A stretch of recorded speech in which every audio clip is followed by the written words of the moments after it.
Bueno, pues estamos ahora, nos toca hablar dentro de lo que es el marco del proyecto de Ciudadanía Europa, que es un proyecto que es importante ahora mismo, porque de alguna forma, como que bien se dice, hay que hablar más de Europa, hay que hacer más Europa, ¿no?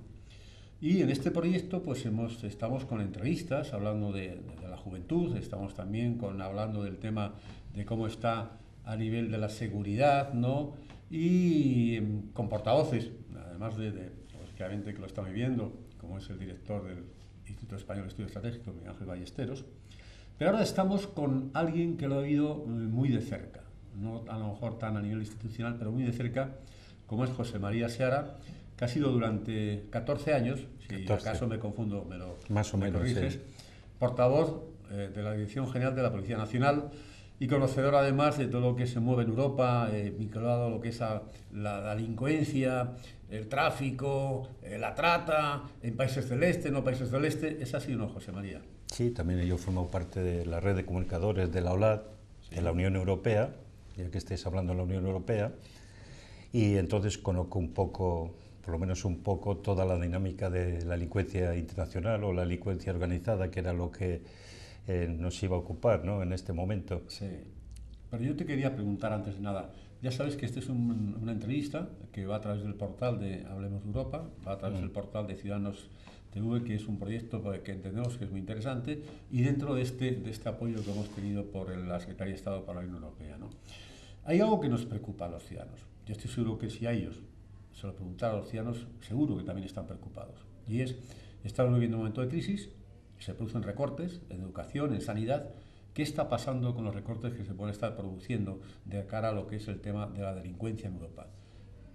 ¿Puede estar afectado ahora mismo la seguridad de ellos, de los ciudadanos? O No, sea, yo creo que no. Sinceramente, si hay cosas específicas o algún mecanismo específico que en los presupuestos siempre se tiene en cuenta es la seguridad, ¿eh?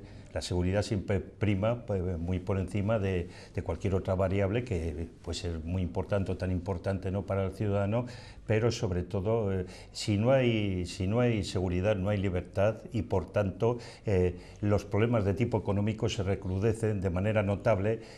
Por tanto, yo pienso que la seguridad no va a sufrir merma alguna o muy pequeña si sufriera en algunos casos, ¿no?, respecto a los mecanismos de los presupuestos generales del Estado. De hecho, por lo menos lo que afectaba a los proyectos que se encauzaban ya para el próximo año, creo que en el tema de la seguridad no sufría retoques entonces, importantes. hacia los ciudadanos nos quedamos, se quedan tranquilos. Es decir, el hecho de la situación de recortes y demás, de cara, por ejemplo, a lo que es la delincuencia en Europa, y no solamente estamos hablando de España, los recortes existen en todo el resto de los países. Entonces, ahí es que se queden tranquilos ellos. Bien, pero vamos a meter en lo que es el mundo de la delincuencia. ¿Cómo podrías tú explicar a ellos qué tipo de delincuencia se están produciendo en Europa? Es decir, ¿dentro de qué? ¿De la trata? ¿De la droga? ¿De qué exactamente? ¿Y cómo se producen no solamente en España, sino comparativamente con el resto de los países de la Unión Europea? Bien, como hablábamos al principio, este es un tema que ha variado notablemente desde los años 80.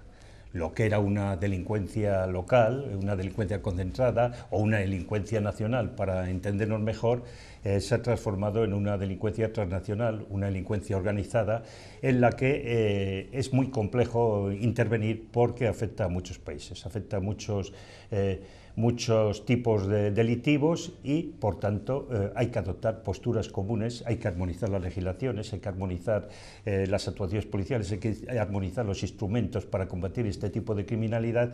Es algo nuevo que, aunque se remonta, como te dije antes, en los años 80, ha ido creciendo en los periodos sucesivos hasta convertirse en un problema, en este caso de la Unión Europea, que hay que combatir unitariamente. Como hay cuestiones de tipo económico que se uniformiza rápidamente los sistemas y los medios a seguir, pues en los temas de seguridad más que ninguno.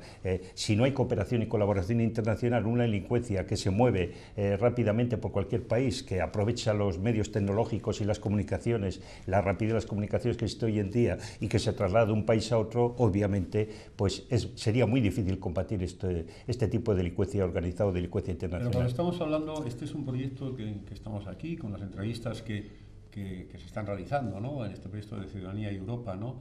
de cara a ellos siempre. Yo siempre hablo de los ciudadanos, ¿no? En vano, este es un proyecto también que lo ha iniciado el Foro de Debate Ciudadano, ¿no?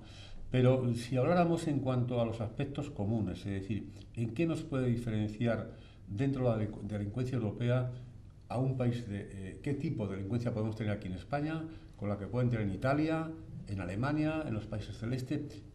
¿Qué elementos pueden ser diferentes, ¿no? Bueno, te entiendo perfectamente lo que me quieres decir. La situación geográfica de un país es diferente a la de otro. Las variables para que se asienten un tipo de ciudadanos, pues depende del idioma, depende de unas características. Por ejemplo, es más normal que se asiente en Alemania, eso no quiere decir que allí no existan, ¿no?, grupos de esta naturaleza, que se asienten individuos que conocen el idioma, que conocen las costumbres españolas, pues es más fácil que se asiente en nuestro país que se asiente en otro, la Unión Europea. No obstante, te insisto, porque esto es muy importante, del mismo modo que delincuentes, por ejemplo, del ámbito sudamericano pueden establecerse en España, por ejemplo, en el caso del tráfico de drogas, el caso del tráfico de sustancias estupefacientes, pues rápidamente se cambian de lugar o de país e incluso de continente. Hoy se está dando el caso de la droga que antes venía bien por barco, bien por avión, con destino a las costas españolas o a determinadas costas de países limítrofes, como el caso de Portugal. Hoy los clanes colombianos o los capos colombianos de la droga están trasladando partidas importantísimas de cocaína a determinados países africanos, como es el caso de Guinea-Bissau, como es Ghana, como varios países, ¿no? E incluso no solo se han conformado con esos, con convertir estos países en depósito y traslado posterior a los tantos países de la Unión Europea, sino que se han especializado algunos grupos delictivos de esos mismos países que se valen de, lógicamente, la infraestructura del tráfico de hachís en el norte de África y de otros elementos comunes, ¿no? Se han especializado, decía, en el cultivo de plantaciones de hachís, así como te lo digo, ¿no? ¿Podría ser la diferencia, por ejemplo, podríamos diferenciar, cuidado, no quiero generalizar, ¿no?, que algunos países de habla hispana, de ahí proviene más el tema de la droga, ¿no?, en sus diversas modalidades, y que algunos de los países del este viene más por el tema del atraco, de tal, no sé qué? ¿Hay una diferencia ahí en cuanto a los comportamientos, en estos estereotipos de unos países y otros? Yo creo que si te refieres de manera general, los países del este, de Centro Europa, sí, y los países propiamente, de lo que deberíamos entender por países del este, ¿no?, que son los de antiguas repúblicas soviéticas. En principio, el tema patrimonial es lo que suelen tocar estos grupos organizados de esos países, pero te repito, esto no quiere decir que en un momento puntual grupos específicos que se dedican a la trata de seres humanos, bien con fines de explotación sexual, bien con fines de explotación laboral o incluso inmigración ilegal, pues se transforman en el tráfico de cocaína o en el tráfico de heroína, dependiendo de la demanda que exista en el país de origen, dependiendo de la relación que hayan establecido con ciudadanos de otros países, porque es transnacional esta delincuencia, repito, ¿no? O dependiendo incluso de la aportación que puede, en el caso de España, que pueden hacer los propios grupos delictivos españoles, que aunque en esta delincuencia organizada de tipo internacional desempeñan un papel casi siempre secundario, siempre están a las órdenes de determinados grupos ya establecidos en zonas geográficas delimitadas, pues pueden transformar continuamente su actividad delictiva. Por eso al principio yo iniciaba esta intervención diciéndote que lo que antes era una delincuencia normal en cualquier país civilizado, que la policía lo controlaba perfectamente, sabía quién se dedicaba al tráfico de coches, quién se dedicaba al robo, quién se dedicaba a cualquier otra, al tráfico de sustancias estupefacientes, desde el trapicheo hasta organizaciones medianas que distribuían estas sustancias. Hoy ya esto ha cambiado totalmente. Esta delincuencia ya no se circunscribe a un solo país o a una sola región, se circunscribe igual a los 27 países de la Unión Europea o a 15 países de la Unión Europea, e incluso con conexiones en el ámbito internacional. Por eso se hacen convenios de colaboración internacional no solo con los países de la Unión Europea, sino con países del ámbito de Estados Unidos, países, me refiero a estados dentro del ámbito de Estados Unidos, con países sudamericanos y con otros países, otros continentes como puede ser Asia. Hoy lo mismo puedes recibir tú cualquier producto de Asia falsificado, que incluso no paga impuestos, ¿no? Tabaco, tabaco americano, rubio americano, se está falsificando y procede de Asia, ¿no? Hay algo que seguramente a los ciudadanos les gustaría preguntarte, José María. Vamos a ver. tú que eres conocedor, esos 14 años avalan lógicamente tu experiencia y esas rutas y esos recorridos que has tenido. Pero mi pregunta es la siguiente. Dentro de lo que es el marco de la delincuencia, tú sabes que ahora mismo estamos en lo que se llama la era de las comunicaciones, ¿no? ¿Qué está pasando en el marco de la delincuencia con las nuevas tecnologías? Y en concreto quiero hacerte una pregunta que creo que muchos de los ciudadanos lo están planteando. ¿Qué pasa con Internet y delincuencia? O sea, ¿en qué medida precisamente el uso de las nuevas tecnologías, y en este caso en concreto Internet, afecta? Tú sabes que hemos hecho también una entrevista a una persona que coordina el foro de debate entre jóvenes en Europa y demás, y hay edades en las cuales hoy en día, lo sabes tú, que Internet está no ya en el salón de una casa, sino en el dormitorio de mucha gente joven, ¿no? ¿De qué forma la delincuencia se aprovecha? ¿Y qué tendrían que hacer los ciudadanos para defenderse ante esta agresión y esta forma, a lo mejor, de que no defenderse, ya no el joven, sino incluso la familia? Internet constituye una revolución en el ámbito de las comunicaciones de primer orden. Claro, las redes internacionales de delincuencia no podían dejar a un lado esto y miran dónde se pueden beneficiar, dónde pueden obtener un lucro personal con la utilización o con los fallos que puede aportar Internet, aparte de otros fenómenos que tú te estás refiriendo que pueden sufrir los jóvenes del tema sexual, de la intromisión ilegítima, de una serie de circunstancias que también podemos hablar. Pero referido a la delincuencia, Internet, repito, ha sido aprovechado por grupos organizados, sobre todo del ámbito del este de Europa, repito, y ¿qué han hecho? Pues han sacado todos los fallos. No son simples hackers que se divertían con el manejo de estos mecanismos o de estos instrumentos para demostrar que incluso podían vulnerar la seguridad, ¿no? Que ofrecían estos nuevos instrumentos, sino que esos hackers, muchos de esos hackers y otra serie de individuos se han integrado en grupos organizados y han visto los fallos que existen en Internet, y de este modo aparecen pues una serie de delitos a través de Internet inmensos, desde el tema de obtener datos bancarios, el phishing, obtener datos bancarios en cuentas para sacarte luego el dinero, desplumarte fácilmente. Esto lo hacen grandes redes, envían una serie de correos, ya lo conocen, ¿no? Envían una serie de correos basura para tratar de obtener datos, y una vez que los obtienen, pues o alegando que desean modificar las condiciones de tu página web, haciéndose pasar por el banco. Una oferta de un banco diferente. Claro. Que luego aparecen las subastas a través de Internet, te ofrecen cualquier tipo de producto que dice, eso no lo puede hacer una red internacional de delincuentes. Pues por supuesto, cuando te ofrecen relojes simulando que son, yo qué sé, marcas prestigiosas o ropa o otra serie de circunstancias, eso lo hacen las redes internacionales de delincuentes, no lo hace una empresa X, ¿no?, radicada en Taiwán o radicada, que lo puede ofrecer también, ¿no? Pero no es el caso. Ellos se aprovechan de todos los fallos y todos los mecanismos y de la buena voluntad de la gente para tratar de obtener un beneficio económico. Y luego, con respecto, el problema que veo yo en Internet se refiere, lo que hablabas antes, bastante lógico, ¿no?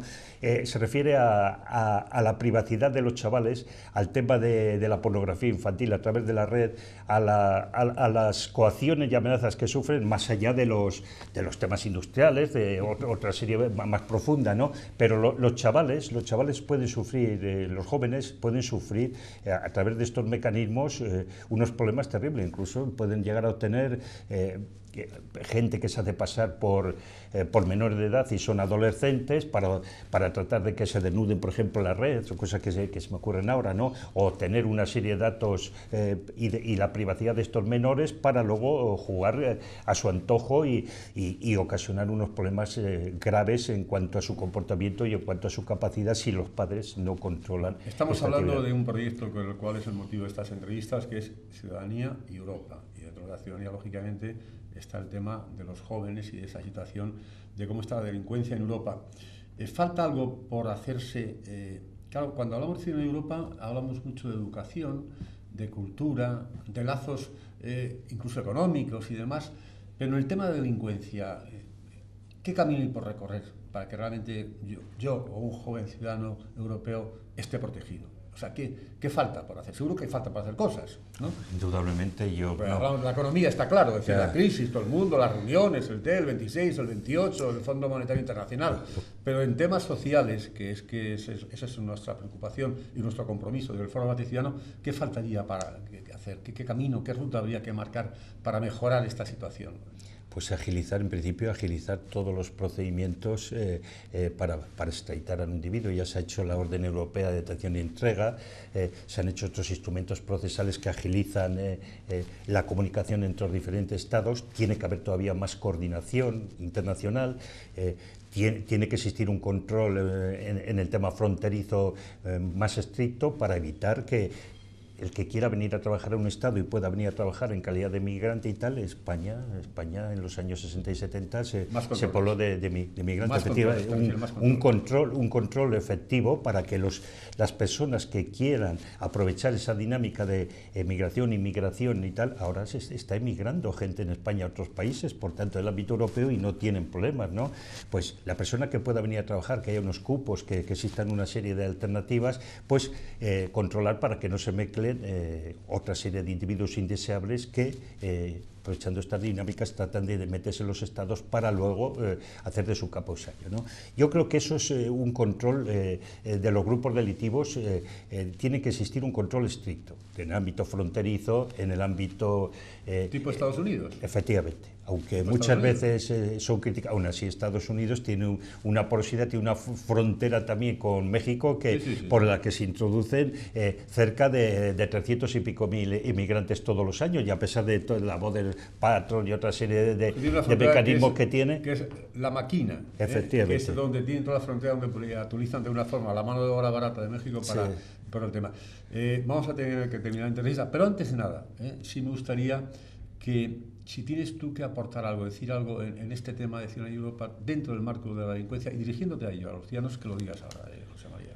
Pues yo siempre he sido un creyente, o un fervoroso creyente, como me decía un amigo, ¿no?, de todo lo que representa la Unión Europea, y también abrir fronteras a todo el mundo. Yo eso siempre he querido, pero conceptualmente, porque si no, no me hubiera integrado, entre otras cosas, en determinados organismos con los que he tenido el honor de trabajar, ¿no?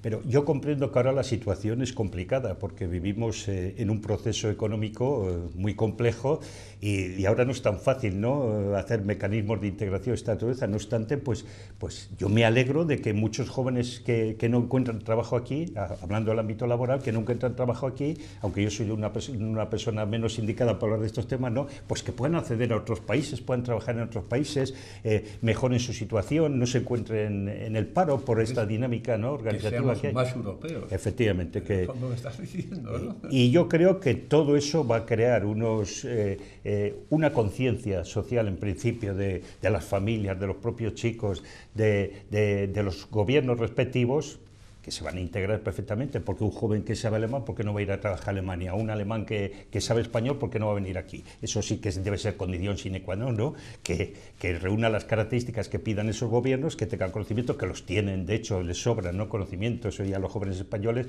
y sobre todo que conozcan el idioma. Y entonces se hará una casa común, se contribuirá a hacer una causa común en Europa. A nivel de la juventud, el proyecto que esto es Erasmus. Sí, efectivamente, lo que es Erasmus, pero Erasmus llevado a su paroxismo. Si tú crees en el programa Erasmus, que yo creo en él, ¿no?, y ha contribuido a pues que mucha gente, muchos jóvenes puedan trabajar en muchos países, ¿no?, pues y se hayan intermezclado culturas, se hayan intermezclado costumbres y otra serie de circunstancias, ¿no?, pues contribuirá todo eso a que Europa esté más unida y sea una Europa de los ciudadanos y una Europa de los pueblos. Yo es que creo fervientemente en eso. Bueno, pues yo quiero cerrar esta entrevista, que sea una Europa de los ciudadanos, pues agradecerte desde ellos que tú también has estado dentro de lo que es, y quien provee además estas entrevistas, el Foro Debate Ciudadano, apoyado por la Secretaría de Estado para la Unión Europea. José María Seara, más de 14 años, ¿no?, como portavoz de la Dirección General de la Policía Nacional. En nombre también de ellos y del Foro, muchísimas gracias por compartir con ellos y conmigo pues tus experiencias dentro de lo que es el ámbito de la delincuencia en Europa. Muchas gracias, José María. Gracias a ti.